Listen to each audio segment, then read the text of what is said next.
ito na mga guys. Sabi ko sa inyo, kaya update ko kayo kung paano pag-ani nito ng trigo na to. Ayan oh.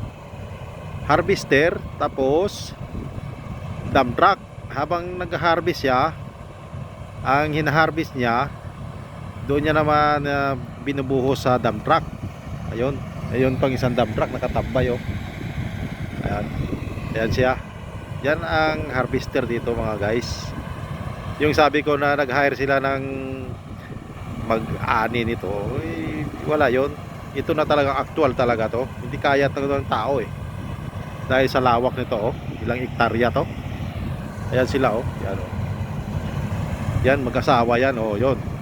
So, ibig sabihin, empty na yung bodega ng harvester. Ito yung dump truck, puno na. Yan. Yan siya mga guys. Tingnan nyo, yan ang actual na kuwan talaga to, harvester. Yan. Uy, uy, uy. Parang mabangga pa ako. Yan siya mga guys. Hey! Yan. Actual na talaga to mga guys. Yan siya. Uy! Maalikabok man. Ayan ang dump truck. Puno na. So yun naman ang harvester.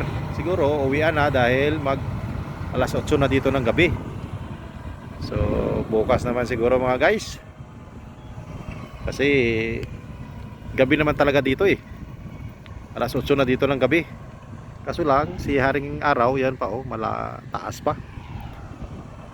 Yan si pare kong operator sa harvester. Siya ay siguro magpapahinga na. Ayan. So yun lang muna mga guys.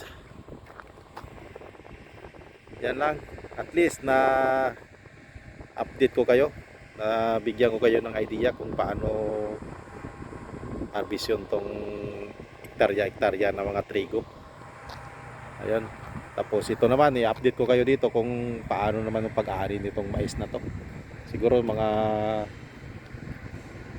katapusan ng August ay ma-harvest na rito dahil may mga bunga na eh. Yan oh. Hektar-hektar rin to mga guys. Kung ilang hektarya tong mais na to. For sure harvester yung magagamit nito para mag-harvest. So yan sila, nakatambay na dahil alas 8 na ng gabi dito eh. So alam mo naman dito sa ibang bansa mga guys, time is gold dito. Hindi dito basta-basta. Ito eh puno na, i-deliver naman to. Truck na to, deliver to doon sa pagkanan, malapit sa amin. Ayun. Yun lang mga guys so far. At least na-update ko kayo sa pag-harvest ng trigo. Kasunod naman update ko naman kayo dito kung paano pag-harvest nitong mais na to. So thank you for watching mga guys. Bye bye.